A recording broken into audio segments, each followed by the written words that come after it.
Alright, so for those of you who may be new to Bleach Brave Souls, or you're new to my channel and you started Bleach Brave Souls because of my videos, and you all may have seen over the past couple months that this new event, as you can see here, called the Limit Breaker Quest has appeared. And this sort of appeared while I took my time away from the game.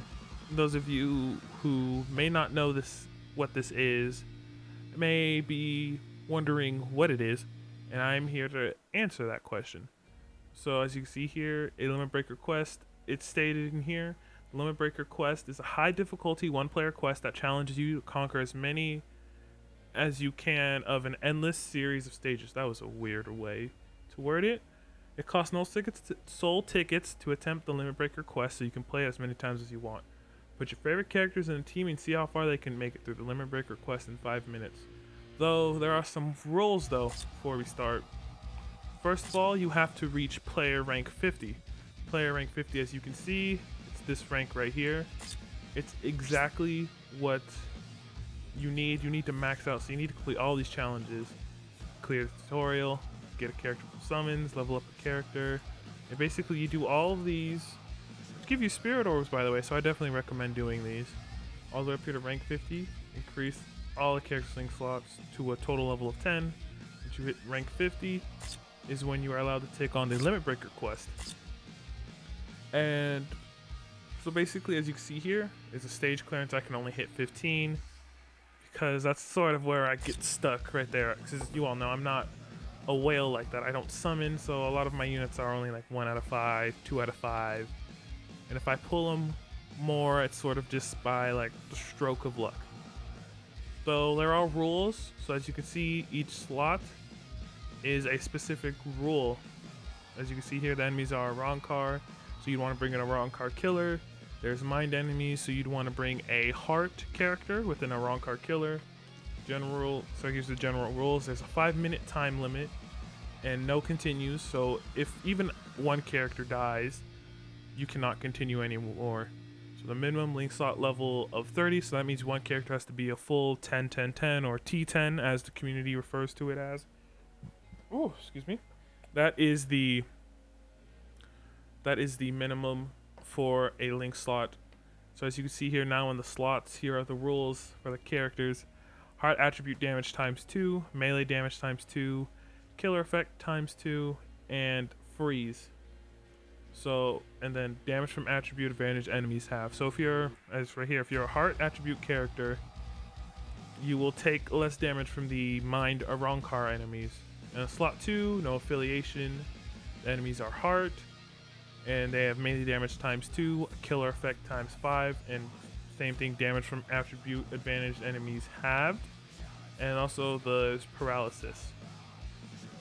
So ideally, you probably want someone who can fill out all these slots and can probably be immune to these status effects. So if you have a character that has shared complete status immunity, I believe it will work. So if they get stuck, say you're standing in the paralysis, the shared complete status immunity should go off, because stuff like the team/party heal still goes off when you're switching rooms. So it should go off. So in this one, right here, slot 3, a Rancor technique.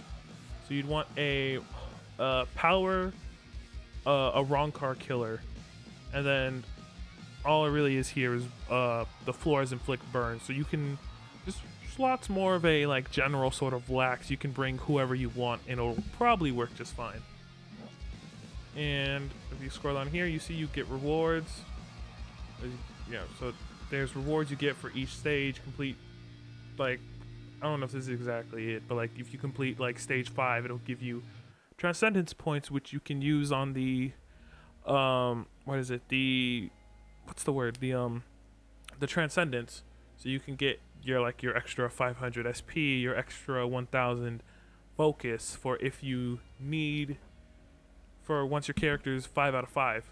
So for the bonus stats, right here, completing all the Limit Breaker quest orders will net you the following rewards. You get 500,000 transcendence points, which is not bad, and 50 spirit orbs. That's not bad. So definitely whenever this comes out, you want to farm this out. If not for the transcendence points, at least for the spirit orbs. 50 free orbs right here on your My Status screen. It'll show you a display Right here, 15, I get a gold one. But if you can make it to 20 or higher, you get a rainbow one. So definitely try shooting for the rainbow. So as you can see here, it shows, yeah, right here for the Limit Break Request stage 15, as it's showing the rules here. Right here, yep, this is basically going over the rules. And every time you switch the room, the character will change. So like your first slot character starts off in the first room.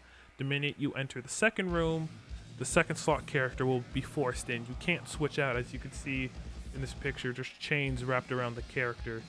So you cannot switch out. So whatever character's in the first slot has to take on room 1, 4, like however that works. So see right here? Actually, yeah, it shows right here. So slot 1 character takes on stages 1, 4, 7, and 10. Slot 2 character takes on stages 2, 5, 8, and 11. Slot 3 character takes on 3, 6, 9, and 12. And your cooldown times, but it was basically talking about how the cooldown times and the buffs will be paused. Though if you're running a character like the Technique Renewed Quincy Ichigo, his strong attack recharge by 20% buff will still go off when you're switching from rooms. So you could ideally, probably if the rules call for it, or if you think you can get away with it, say you have a few Technique characters, 5 out of 5, including the Renewed Quincy Ichigo, you could get through with just a full Technique team in each slot and probably try shooting for the highest spot possible. They also show here they have strong attack cooldown items at the start of each stage, though I don't really pay attention to how often they spawn. So I couldn't give you like an estimate on like when to expect them on each stage. And as you can see here on the results screen, you can see how it'll tell you how long it takes. So like for Ichigo, stage 1 took him 25 seconds, stage 4 took 29, stage 7 took a minute and 19, Byakuya 10 seconds, stage 5 took him 32 seconds, and so on. That's how it works. Yeah, how it works. And so let me show you the team I've used that got me to stage 15. Right here. So slot 1, right here, attribute damage times 2, melee attack damage times 2, killer effect times 2, freeze, damage from attribute advantage enemies halved. So ideally you'd want to use either this Ichigo or the Spirits Are Forever With You, Untold Stories Yoruichi, or use the new Quilgay that just came out with the 1000 Year Blood War, the Zenith summons, which he is like ideally the best. And if you have him, this Ichigo, and Yoruichi, you could probably do a full heart team and just steamroll through the stages. It's been done. I've seen people have done it before. It's been done. There's a video up on YouTube. I'll probably link it in the description below so you can see it. Slot 2, melee attack damage times 2, killer effect times 5, damage from attribute advantage enemies halved, and paralysis. Here I use white 8th anniversary version, which basically this is like his stage, like his slot, like you want to use him here.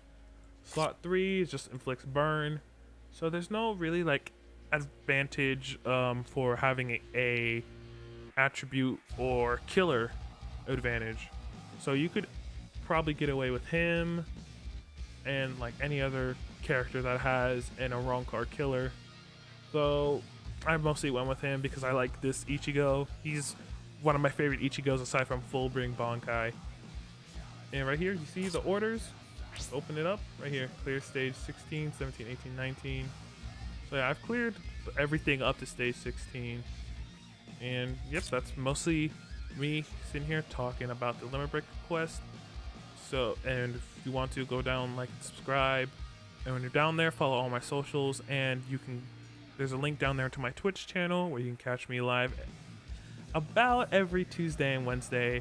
I'm trying to get into the habit of it, but my internet hasn't been good over the past couple days, so it's a bit difficult to do it, but I'll try.